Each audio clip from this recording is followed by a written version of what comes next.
मुंबई में ज्यादातर इमारतें 50 साल से भी ज्यादा पुरानी हैं। ऐसे में उन्हें पुनर्विकास यानी कि एक नया रूप देने की जरूरत है।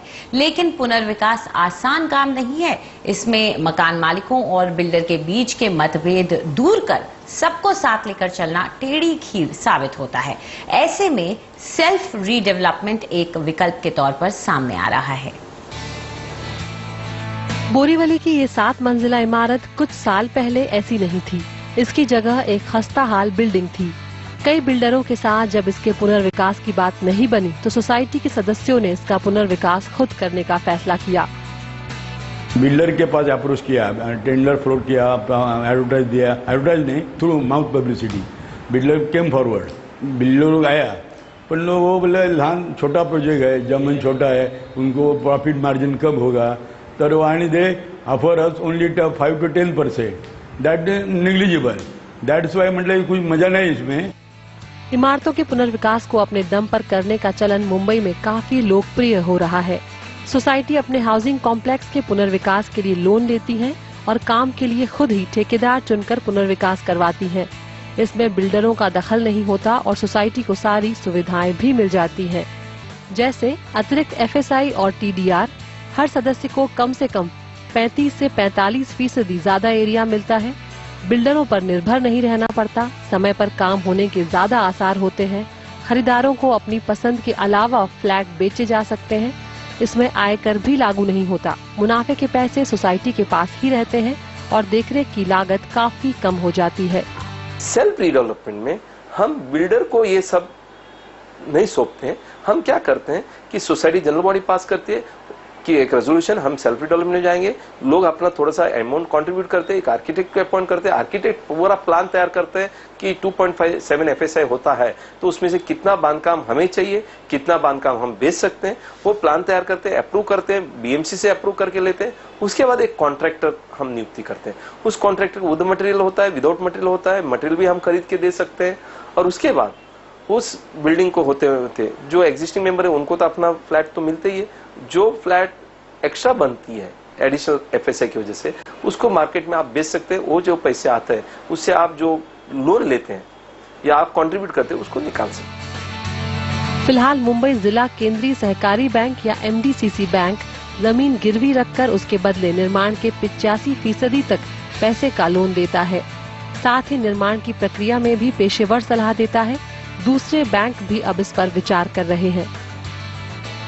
Society should have to society को अपना PMC अपॉइंट करना है। सोसाइटी को अपना PMC अपॉइंट करना है। वो PMC और मुंबई बैंक का खुद का एक PMC पैनल के ऊपर है, आर्किटेक्ट है, CA है। जब भी वो सोसाइटी का PMC रिपोर्ट सबमिट करेगा, प्रोजेक्ट रिपोर्ट सबमिट करेगा बैंक को, तभी बैंक वेरीफाई करेगा कि वो प्रोजेक्ट रिपोर्ट कितना वायबल है, वहां पे कॉस्टिंग क्या पकड़ा है, पर स्क्वायर फुट क्या कॉस्टिंग पकड़ा है, लोकल एरिया क्या कॉस्टिंग है, मार्केट रेट क्या है। इस तरह के उसका कैलकुलेशन करके वो प्रोजेक्ट को सैंक्शन देंगे। उसके बाद ये प्रोजेक्ट बढ़ेगा। सही तरह अमल किया गया तो इस तरह का पुनर्विकास मुंबई का चेहरा बदल सकता है, जिसमें मकान मालिकों को बिल्डरों का सहारा नहीं लेना पड़ेगा। लेकिन बिल्डरों की सुने तो ये राह भी आसान नहीं होगी। You need to deal with many departments. पहले तो आपको कई विभागों से निपटना पड़ेगा। फिर सोसाइटी के सदस्यों के पास ना तो इतना समय होता है और ना ही इतनी जानकारी कि वो अलग अलग विभागों के पास जाएं और सलाहकार नियुक्त करें। Various agencies appoint various consultants. ये बात सही है कि जो सोसाइटीज बिल्डर्स से धोखा खाने के डर से रीडेवलपमेंट नहीं करवा रही है, उनके लिए सेल्फ रीडेवलपमेंट उम्मीद बनकर आई है। अगर सही तरीके से इस पर अमल किया जाए तो मुंबई की कई खस्ताहाल सोसाइटीज का हुलिया बदल सकता है। मुंबई से अश्विनी प्रियोरकर, NDTV। इस पूरे मुद्दे पर चर्चा करने के लिए हमारे साथ जुड़ रहे हैं उदय वावेकर, प्रॉपर्टी लॉयर हैं, और Rajesh P Vardhan, MD Vardhaman group के। तो वर्धन साहब, आपसे शुरुआत करना चाहेंगे। आपको क्या लगता है कि ये जो कॉन्सेप्ट है ये कितना फीजिबल है? जमीनी तौर पे देखें तो कितना आसान या मुश्किल है? ये पूरा कॉन्सेप्ट बहुत ही मुश्किल है। अगर आप देखेंगे तो आज वर्धमान ग्रुप इतने साल से रीडेवलपमेंट का ही काम कर रहा है। एज ए डेवलपर, जहाँ पे लीगल प्रोविजंस भी हमको पता है, सोसाइटी के जो अपॉइंटमेंट होते हैं किसी भी डेवलपर को, उसके लिए भी एक लंबा प्रोसेस होता है। पहली बात तो है कि हर सोसाइटी में कभी भी 100% कंसेंट नहीं होती है। तो इसके कारण ही सबसे पहला ओवरऑल ब्लॉक ही रहता है कि भाई जो नॉन कंसेंटिंग मेंबर है वो सोसाइटी कैसे लीगल करेगी, कैसे उनको खाली कराएगी। ठीक है, लीगल प्रोविजन है, पर उसमें भी खाली कराते कराते एक डेढ़ साल लग जाता है। इतना वक्त क्या कमिटी उस चीज के लिए दे पाएगी? रेगुलर मीटिंग्स इनके बीच में लगेंगी। उसके बाद में एक है कि भाई अप्रूवल्स के लिए तो सिर्फ पीएमसी या आर्किटेक्ट का अपॉइंट करके अप्रूवल्स नहीं आ जाएगा। हर प्रोजेक्ट के अंदर, हर लैंड के अंदर बहुत सारी समस्या है, whether property card is there or not, area same है कि नहीं है, एरिया इन वर्ड्स है कि नहीं है, आपको 40-50 जो एनओसी लेनी है वो भी आपको पता है कि कितना वक्त लगता है।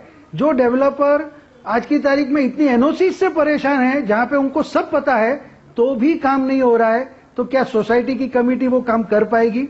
उसके आगे चलते हैं कि चलो अप्रूवल आ गया, सब मेंबर तैयार भी हैं, बिल्डिंग खाली भी हो गई, कॉन्ट्रैक्टर को भी अपॉइंट कर लिया, लेकिन क्या कॉन्ट्रैक्टर उस क्वालिटी का काम कर पाएगा?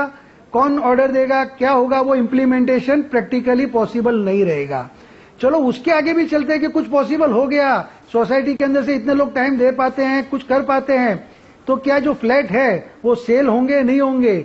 मार्केट हमेशा चेंज होता है, कभी अच्छा वक्त भी होता है, कभी बुरा वक्त भी होता है। अगर बैंक ने फाइनेंस किया है प्रोजेक्ट पे तो उनको तो अपने फाइनेंस से मतलब है, तो एज ए बिल्डर तो हम कहीं ना कहीं से फाइनेंस अरेंज कर लेते हैं और ये प्रोजेक्ट से पैसा नहीं आया तो दूसरे प्रोजेक्ट से दे देंगे, लेकिन क्या सोसाइटी उस पेमेंट को रिपेमेंट कर पाएगी? ये सब काफी समस्याएं हैं और इतनी रेगुलेटरी अथॉरिटीज प्रोसेस के जो पार्ट है, मुझे नहीं लगता है कि एक काम कोई भी सोसाइटी प्रैक्टिकल वे में कर पाएगी। हाँ, आपने जो एग्जांपल अभी दिया, उस सोसाइटी के अंदर बहुत कम मेंबर थे, बहुत छोटी सोसाइटी थी, जहां पे कोई डेवलपर भी वो रीडेवलपमेंट नहीं करना चाहता था, तो बहुत अच्छे ढंग से उन्होंने कार्यक्रम को किया और अच्छी बिल्डिंग बनाई है, उसके लिए वो बधाई के पात्र हैं। जी उदय जी, आप क्या मानते हैं? क्योंकि यहाँ पर वर्धन साहब ने जो बताया उसके बाद तो लग रहा है कि ये बिल्कुल ही चलने वाला कॉन्सेप्ट नहीं है, लेकिन आपकी क्या राय है? नहीं, मैं बिल्कुल सहमत नहीं हूँ वर्धन साहब से। दो चीज के लिए मैं सहमत नहीं हूँ। एक तो आज का जमाना बदल रहा है, पहले पंडित जी के सिवा गणपति प्रस्थापित नहीं होते थे, आज आप सीधा वीडियो रिकॉर्डिंग लगा के कर सकते पूजा। दूसरी बात यह है कि आज पहले क्या होता था, पहले भी सोसाइटी प्रमोटर रहता था, जैसे बैंक ऑफ इंडिया सोसाइटी है, दूरदर्शन सोसाइटी है, फिर प्लॉट गवर्नमेंट अलॉट करती थी, प्रमोटर एक बिल्डर अपॉइंट करता था और सोसाइटी बनती थी, सेम क्लास की, सेम कल्चर की, सेम स्टैंडर्ड की एक सोसाइटी बनती थी। और आज ऐसे कई सोसाइटियां हर शहर में है। फिर बाद में बिल्डर का क्लास आ गया, कॉम्प्लिकेशन आ गए, और फिर रीडेवलपमेंट के दौर में बिल्डर सपने बेचने लगे। कितने ब्रोकर मार्केट में वर्धन साहब जानते हैं, एक ब्रोकर खरीदता है, दूसरे बिल्डर को बेचता है, तो ये सब धोखाधड़ी भी होने लगी। इसके लिए महाराष्ट्र में 79 आया, गाइडलाइन आया, पीएमसी आया। आज पीएमसी में कौन होता है?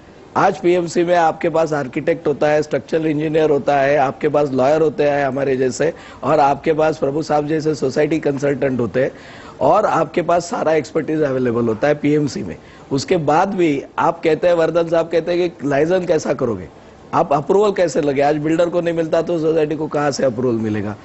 मेरा आंसर यह है कि आज Tata housing finance, great eastern shipping, उसके साथ साथ में लार्सन एंड टुब्रो, कई कंपनियां, प्रोफेशनल कंपनियां आज गोदरेज रीडेवलपमेंट में आ गई है, वो लाइसेंस का काम भी करती है, और लाइसेंस के काम करने वाले इंडिपेंडेंट आर्किटेक्ट भी है।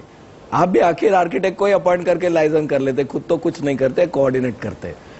वर्धन साहब, आपसे ये जानना चाहूंगी, क्या ये लोगों में ट्रस्ट की कमी, अविश्वास है, जिसकी वजह से आज ये नौबत आ गई है कि सेल्फ रीडेवलपमेंट के बारे में सोचना पड़ रहा है?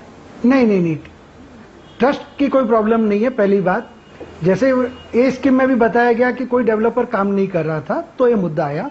आज की तारीख में कि हम तो पहले से चाहते हैं कि जो सोसाइटी अगर समर्थ है, जो अभी भाविकर साहब बहुत इंटेलिजेंट है और इनका मेन फोकस हर सोसाइटी के साथ में है, मेरा भी काफी इंटरेक्शन इनके साथ में हुआ है, सो पॉजिटिव अप्रोच के साथ में अगर काम होता तो कोई प्रॉब्लम नहीं है। बट सोसाइटी के अंदर ही इतने सारे विवाद होते हैं, हमेशा डिस्प्यूट सोसाइटी के इंटरनल शुरू होने के कारण ही काफी प्रोजेक्ट्स डिले होते हैं। जब उस फेज से निकलते हैं तब मैंने टेक्निकल बताया।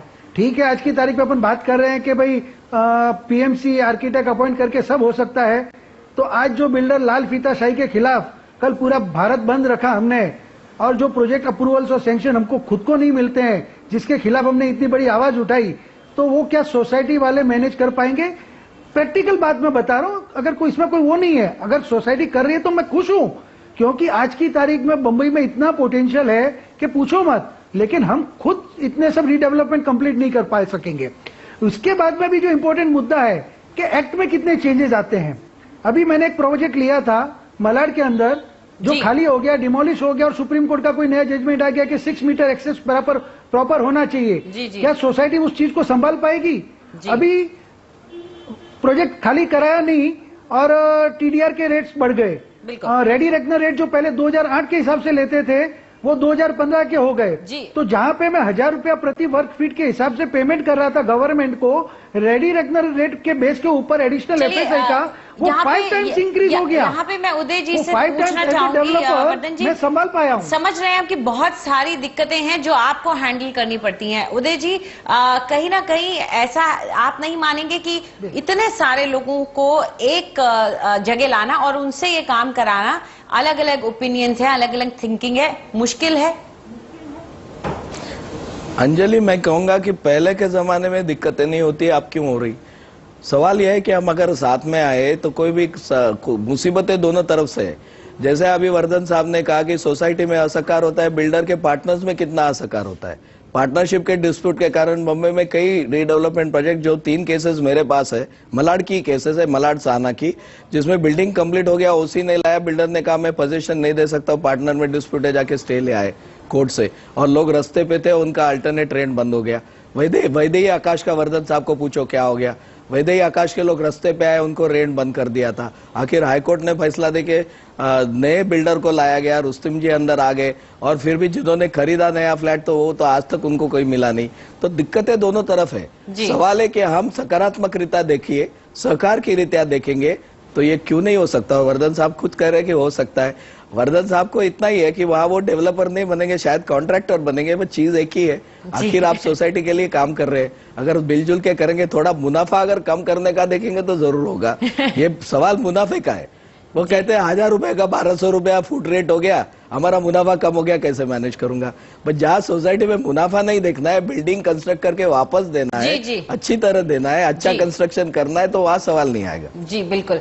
तो चलिए, जाहिर तौर पर काम बहुत मुश्किल है और बिल्डर भी जब करते हैं तो आसानी से नहीं कर पाते हैं, और ये हमने देखा है कि उन्हें भी कितनी मुश्किलें झेलनी पड़ती हैं। लेकिन एक नया कॉन्सेप्ट है, नई सोच है, इसको भी मौका मिलना चाहिए, और देखते हैं आगे कितना आगे तक जाता है और कितना सफल हो पाता है। आप दोनों हमारे साथ जुड़े, इसके लिए बहुत बहुत शुक्रिया आपका। चलिए अब आगे बढ़ते हैं। अब वक्त है आपके भेजे हुए सवालों के जवाब देने का, जिसके लिए हमारे साथ मौजूद हैं प्रॉप इक्विटी की हेड ऑफ ऑपरेशंस वैशाली।